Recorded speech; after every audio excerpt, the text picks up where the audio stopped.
Welcome to the Girl Gang. I'm Katrina Gardner of Katrina and Create. And I'm Dominique Goyette-Connerty of Evergreen Marketing. On this show, we're going to chat with women business owners in Massachusetts and those who support local women in business. Because girls don't just want to have fun. They also want to sell real estate. They want to open a brewery. They want to teach others to invest in the stock market. They want to take stunning photos, plan lavish parties, and help people recover from injuries. Girls just want a podcast. What can we say? We're girls. Welcome to Girls Just Wanna. Welcome. And it's officially spring. thank God. I mean, yes, however, there's always a but. I do remember us getting snow the first week of April last year. No, don't say that. Well, I know that's what every time I say that to people, they say, no, don't say that. I don't know what to tell you. It's fact. We can't live in fake news all the time. Yeah, but that doesn't mean it's definitely going to happen. No, of course it again. doesn't. Of course it doesn't. We just need to think happy thoughts. Toxic positivity. Yeah. But I mean, hopefully we're done with the bad weather. It's been rainy recently. Has it? I haven't really noticed. Yeah, when I go outside for the bus in the mornings. It's Oh. a lot of rainy mornings. Well, are you looking forward to anything this spring? No. Okay. Are we still going to start a garden? Just checking in after, like you said you would, I know. 2 or 3 weeks ago. I still am thinking about it, but okay. I'm not as like Gung-ho about it. Yeah. Okay. Yeah. Uh-huh. And then that's similar. So in November, I was going to paint my living room dark green. I was like, I'm going to do this really cool. Wait, when was this? In November. November? Okay. And I bought paint. Stop. And then my mother-in-law talked me out of it because she was like, well, you don't want to do it now, right before Christmas, and you're going to decorate for Christmas, blah, blah, blah. And I was like, you don't understand me. I'm like, I need to do it now. So let me guess. The paint has been sitting. Mm-hmm. You have not painted your living room. Well, I painted 2 swatches because I wanted to see what it looked like in different lightings. So I did Was it it on like this color, dark green? Yeah. Okay. Yeah. And I wanted like gold accents everywhere. Okay. So last night I finally painted over the swatches because I was like, this is never going to happen. Like I just need to. Well, I also decided I didn't like the dark green. So did you buy 2 gallons of dark green paint. You bought the gallons before you even decided on like. I had decided. Oh, I thought you just said you painted swatches. Well, I was going 2 to do different it. greens. It was both the same green. I just wanted to see what it looked like in different lights. Okay. I had decided I was ready to do it, and then I was told Katrina, to stop. 2 gallons of paint? I'm still planning on using it. For what? Maybe my kitchen, because all my cabinets are white, and it Okay. might look nice in there. Okay, you got to put that paint to use. Yeah. I've been doing some spring cleaning, some spring purging of clothes and things that I don't need, Mm-hmm. which I enjoy, to be honest with you. I That's like good. washing my floors and stuff. Yeah. I like getting rid of things. Yeah. It reminds me to not get so many things in the first place. Not that I do, but like over time, you just kind of accumulate things. Yeah. Either people give it to you or gift it to you, or you buy it thinking you need it. But yeah, so I've actually been enjoying that. It's nice. Freeing up some space in my house. Yeah. My tiny little apartment. Yeah. So yeah, that's what I've been up to. Okay. Well, Happy spring. happy spring. Let's bring in our guests. Let's do it. Hey ladies, are you looking to grow your own local girl gang? The Young Professional Women's Association has been named Worcester Region's Best Young Professionals Network for 7 years now. YPWA offers countless social and professional opportunities to engage and empower local ladies like you and me. Right now, Girls Just Wanna listeners can get discounted access to YPWA's annual membership. Go to ypwaworcester.com and enter code PODCAST2025 at checkout to receive $20 off their annual membership. Again, that promo code is PODCAST2025. We hope to see you soon at YPWA events. Welcome to Girls Just Wanna, Mary DiMouro of On the Road Again Bags. Thanks so much for coming in. Well, thank you Oh, so I much just for spilled some having coffee me. here. So tell everybody what On the Road Again Bags is. So On the Road Again Bags is a company that we take durable materials that are sitting in warehouses waiting to go to landfills, and we repurpose that. So it's mostly durable textiles like mesh that's used in the boating and trucking industry, seatbelt webbings that we use for our handles, which are remnants.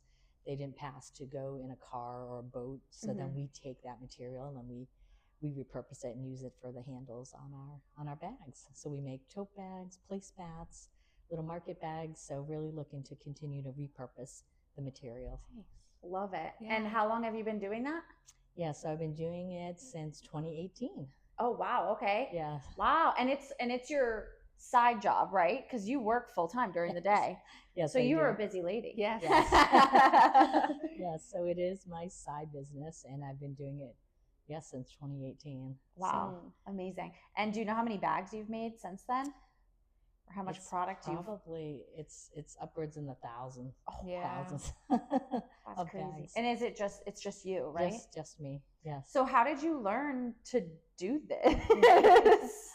So I my day job by day I'm in sales. So so I'm a salesperson by trade, and that's what I do in my full-time professional job.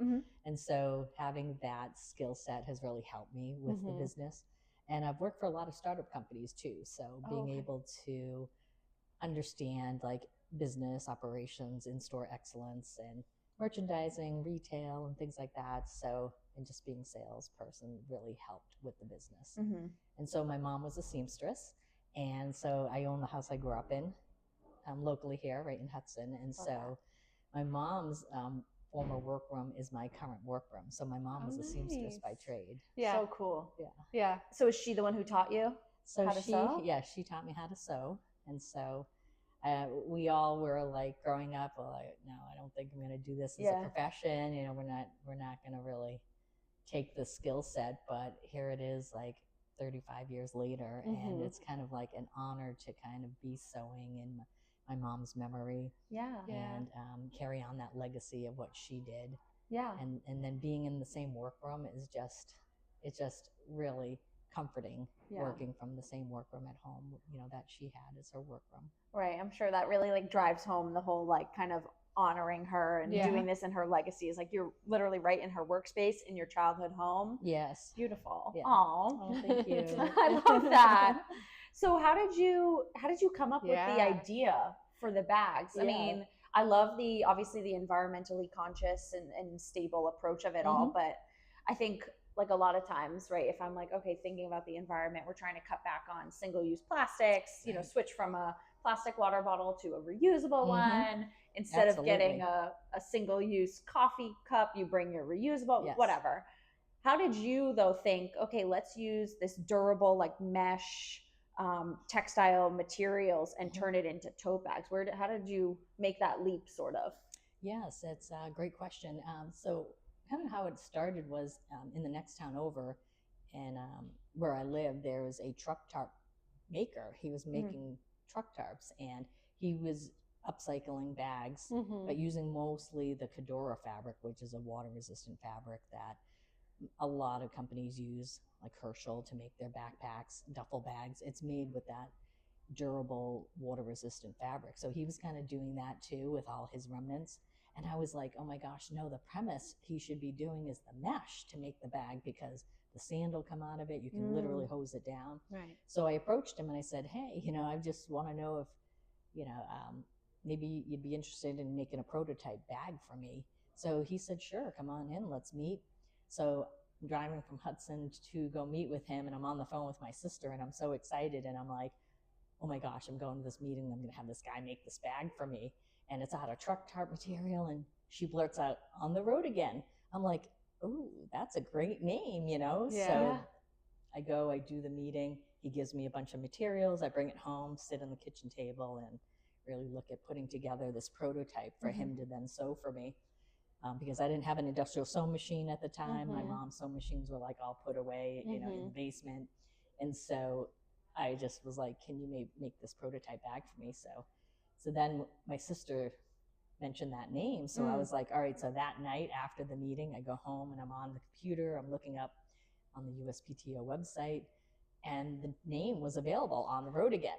And so I was like, this is Kismet. wonderful. Yeah. It all worked out perfectly. It was like, and so it was perfect because it was like, that's what we're doing. We're taking durable textiles and we're putting it back on the road again. Yeah. And so hence the name is like, and I'm on the road all the time too. Right. So it was kind of like, yes, I'm always on the road.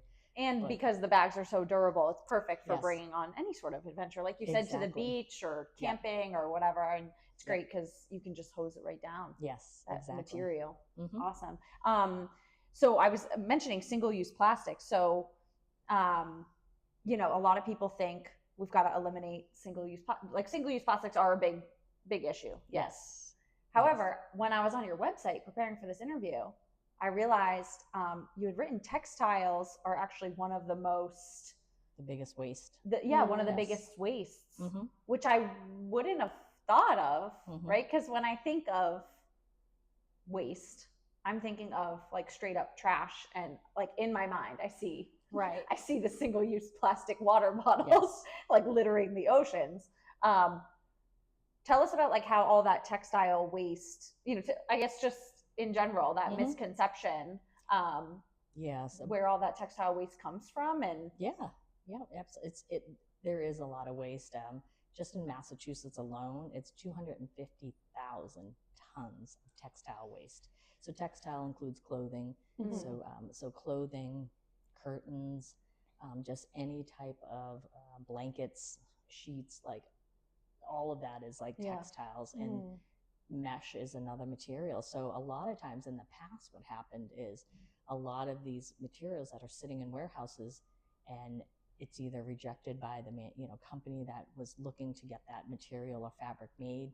So it goes to incinerators. So then now you're burning all of this material, and it's going into the environment. So they stop, doing that.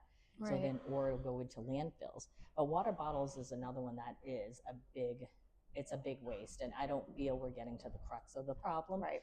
Because one of the big things that there are a lot of companies that have products or textiles now or fabric that's made from recycled water bottles. Yeah. But if we can go back to the source of eliminating the single-use plastic, we really could fix the problem. Yeah. More so than continuing to use or say, well, now we're using fibers because we're melting down the plastic and making pellets now making it into a woven fiber. And I think that's great. And there are a lot of successful companies that are out there. However, our mission is take what's already out there and repurpose it and reuse it. And there's a lot of companies that are doing it now. Like 5-6 years ago, not a lot of companies were doing that.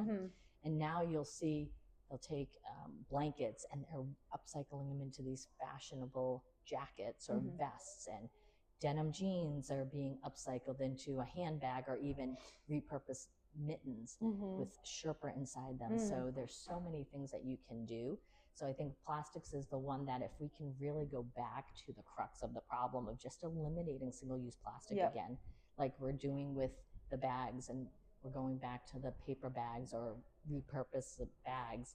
And so that's where I think it's so much better that we can have more initiatives where we can really look at, the companies that are producing products that are using a byproduct of something that we should really look to eliminate. Instead of introducing new plastics into the world Exactly. that are then going to have to be repurposed for something, Right. just stop introducing new Yes. plastics. Yes. Perfect. I love that. It's such a exactly. simple fix. I wish. But Mohawk Carpets is actually one of the biggest users of plastic water bottles. So their carpets, which is made from the plastic melts down to the pellets, is olefin, which is a fiber that is woven into carpets. So a lot of their carpets. So they're one of the biggest producers of repurposing the water bottles too. So it's really interesting. And so when you're finding these, what is this called? Deadstock. Deadstock. Tell us what that is Yes. and where you find it. Yeah, so deadstock it could be textiles, fabric, bolts of fabric, so what a bolt of fabric is, it's just a fabric that's on a roll. And so when mesh or the textiles are on bigger rolls, they're like on large rolls that can weigh up to like 150 pounds. So that's why they they move that inventory, they put it in a warehouse because they're like, all right, maybe we'll use it, maybe we can sell it. So then it's considered dead stock, and so it's just sitting there, and sometimes it's sitting there for years. And Fab Scrap is out of New York, and they take all that bolts of fabric, and you can go in there and shop for stuff. Oh wow! Literally, we as just in the United States, there's so much dead stock fabric out there and textiles. Like we wouldn't even have to produce any new materials. That we could continue to use that stuff. So the dead stock, the name comes from sitting in a warehouse. It's kind of like not being used. It's really just sitting there. It's been written off on the inventory. So sometimes you can get it at very inexpensive cost to move it, or even at no charge to kind of take that to repurpose it. How do you even like find those places? Do you have like these relationships with manufacturers or whoever's writing this off and sending dead stock to the warehouses? Yes. So I have partnered with different companies. So the seatbelt webbing comes out of not in New England here, but they're down in Tennessee. So they're like the biggest manufacturer of seatbelt webbing. Interesting. And so I take their remnants and whatever doesn't pass to go into a car or aircraft, and then we're taking that. And it's big rolls that we're taking because we're using that to then repurpose that seatbelt webbing. And then the mesh, so interestingly enough, a lot of woven textiles is made down in Georgia. So all the big carpet manufacturers, so woven textiles they're all in Georgia for some reason. So other big companies that make the mesh or woven products are all based there. So the company that I work with, he had a warehouse up in New Hampshire, so that's where he was sending all the materials. So I got connected with him somehow, and I was able to build a relationship directly with the manufacturer. So all the dead stock or runoffs would get shipped up from Georgia to his New Hampshire warehouse. And I could go in there and pick whichever shop around, whichever material. Yeah, exactly. Let's talk more about the bag specifically. You brought one with you. Yes. So these designs, do you come up with them yourself? And are there all different types of, you go on the website and people can shop all different types of styles and looks and whatnot? Yes. Yeah. So this is the bag, the original, and it's called the Raymond tote bag because I love Raymond, Maine. I own some land up there. So I started out and said this was bag 1, bag 2, but I then decided, I really should name the bags because all the bags out there have these names. So I said, where's my favorite place? Raymond, Maine. So I call this the Raymond tote bag. So this is the original design that I designed on my kitchen table. I pieced this together. The grommets, the D-rings go around the perimeter of the truck tarp when it's on the truck. So I incorporated it into the design. I love of the it. bag. So so it's nice. It's durable. These are the seatbelt webbing handles. We taper down. So you can have a nice smooth handle. The polypropylene that's out there, that's again, it's not, unless you can find remnant of it, it's not as soft in your hands and it does wrinkle. So I like it to be like smooth, and this doesn't nice really and wrinkle. flat. Exactly. And so it's a pretty good sized bag where you literally, like you said, the sand will come out of it. So I'm like, it's a perfect beach bag. Exactly. Totally. Perfect beach bag. We did a box bottom, so no seam on the bottom. So when you're putting it down, sorry. That's okay. In the sand, and you literally can hose the bag down. That's the thing. And then just hang it out to dry in the sun 20 minutes, and then you're ready to go again. You really can't do that with any other bag. Right. You can literally hose your bag down. Yeah. And so you're making these all on your own, correct? Wow. Yes. Where do you find the time, Mary? I mean, full-time job, and you do this on the side. You've already sold thousands of bags. Yes. How long does it take you to make like one bag? It takes like 2.5 hours Wow. to make one bag. Yes, it's 2.5 hours to make this big bag here. The little market bag is the market tote, so we have a smaller size, which if you're going to the market, going to the cafe or to the beach just yourself, right? You can roll one towel up in it. So we have the market bag, and that doesn't take as long to make those or our placemats. Have you always been a creative person, or is it really just with the bags that you started to design and make them? Yes, I think I've always been creative at heart, and an entrepreneur at heart. Yeah. So we live on a busy street, and we'd have yard sales, and I'd be out there, or I would make, I used to make things from my mom's remnant scraps. Yeah. And we would glue them together. So I wasn't sewing yet, or she would never let us near her sewing machine. But we would make, my sisters and I would make little items and bring them to school, and I remember selling them. Nice. Very entrepreneurial. Remnant fabric, and I'm like, I've been like upcycling remnant fabric for like since I was. It was written in the stars. That's too funny. Yeah. So the bags themselves are great because of the upcycling. You're turning this into fashion forward, products that people can continue to use, so that we're not just throwing textiles away. Mm-hmm. But the whole business really is eco-friendly and eco-conscious, because I also saw on your website that you have a commitment to no plastic in the shipping. Yes. So you have, is it reused cardboard, or what's the material that you ship things in? Yes. So the poly, the garment bag. So I put it in a bag. So those are that bag is an eco-friendly bag. So it's made from recycled plastic from the ocean. So that's one of the biggest issues about a lot of the plastics, microplastics and stuff are getting into our oceans. So there's these initiatives that are going to help do the cleanup, and then they repurpose that plastic, and then they make these garment friendly bags, because I like to protect it before I putting it in inside of a box. And then we do give back to One Tree Planted on our bags. So all of our bags we donate back to One Tree Planted, so we can plant a tree to help the environment. And then with our our Liberty tote bags, the red, white, and blue ones, we donate back to the 9/11 Memorial Fund, because that Liberty mesh was created for the dump trucks originally that were hauling out debris during 9/11. And so all the dump trucks had that mesh on the back of the dump trucks.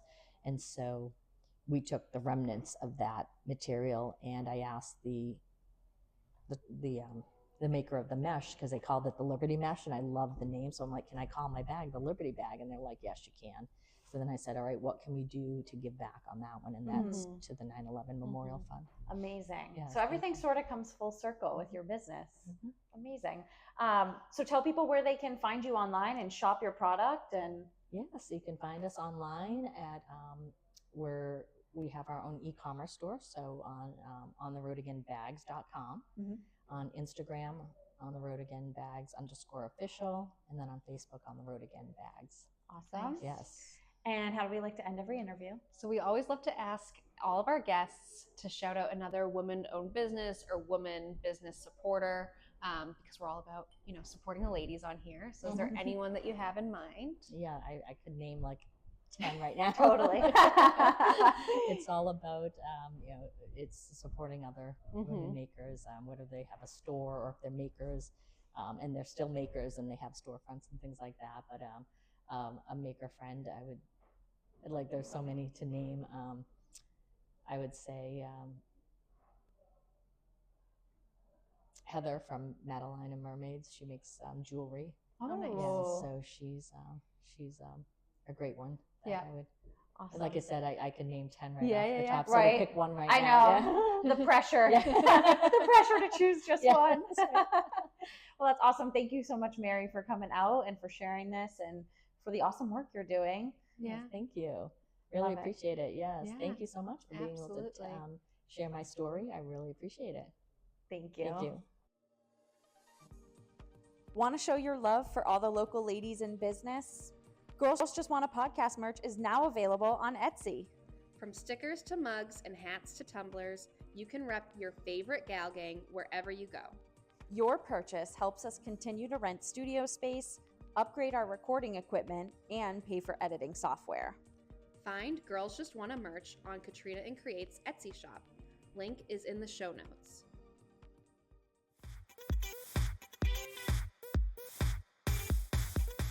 Welcome back to Heart It or Hate It, your favorite segment. And we're doing a special edition today. Special edition because Easter's coming up. Yes. / it's spring. Do we love Easter? Are we indifferent to Easter? Sure, I like Easter. I used to love Easter as a kid. It was like I liked Easter more than I liked Christmas, I think. Yeah. But also I've never really been like religious, so yeah. I mean, then again, it's like, well, I love Christmas, so yeah. You know what I mean? It's just like, well, we just celebrate like the commercialization of it, which is fine by me. It is fun to have holidays. I did get something for Jamie's Easter basket, and then I forgot to hide it, so he saw it the day that it came. So Oh no. that's okay. Okay. Well, Easter edition. All right. Heart it or hate it. Cadbury eggs. Heart it. Okay. Heart it as well. Wait. Yeah, I know. There's different ones. I heart the caramel ones. Okay. What about the solid chocolate, the mini eggs? Oh yeah, heart it. Okay. But there's cream ones too. There's cream ones. I don't know if I've had those. Yeah. Caramel ones are good, but I am obsessed with the mini solid chocolate I already eggs bought some of those this year. with the candy coating. Yeah. And it's so annoying that you can only get them this time of year. Yeah. Because then I binge them. Yeah. I will so like good. eat a whole bag. They're so good. Yeah. It's like an improved M&M. Yeah. And I love M&Ms. Yeah, heart it. Heart it. Mine is heart it or hate it, Easter egg hunts. I mean, heart it, I guess. Heart it, I guess. For adults? No. Stop that. Do adults do Easter I egg hunts? saw someone post on Facebook. Like, Do they do like the bigger boozy? ones? They do like a nip Yeah, of alcohol and then like, I don't know, a piece of candy or something to go with it. Yeah. Something to pair with it. Yeah. Which I'm like, okay, yeah, sure. But like, realistically, who in my life is doing that? No one.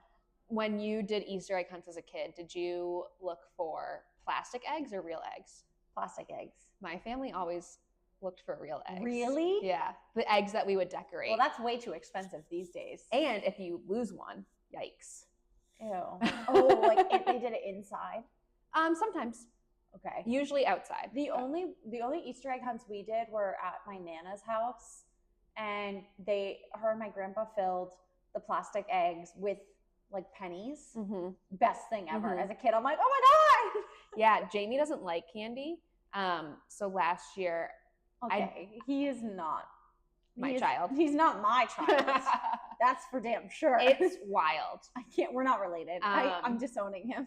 I didn't even buy things to go into the Easter eggs. I used teeny tiny little dinosaurs he already had. Well, that's fun. Yeah. And he was excited about that? Yeah.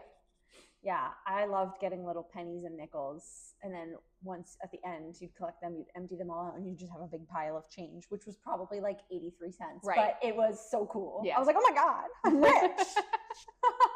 So, yeah, I guess I'll go hard it. But like, obviously haven't done one since I was a kid. And now it's like, I don't have like kids in my life. Like any kids, I don't have any like nieces, nephews, kids of my own, anything like that. So I'm not like around Easter egg hunts, and I can't imagine adults doing them. Yeah, I mean, I heard it for Jamie, and the only thing is that, so I think we have also done the Easter egg hunts at my mom's house with the real eggs still. And it can be tough to coordinate like the toddlers, especially when they're all different ages. So like some are really good. Kid getting all of the eggs. Yeah. So then you have to divide it by color.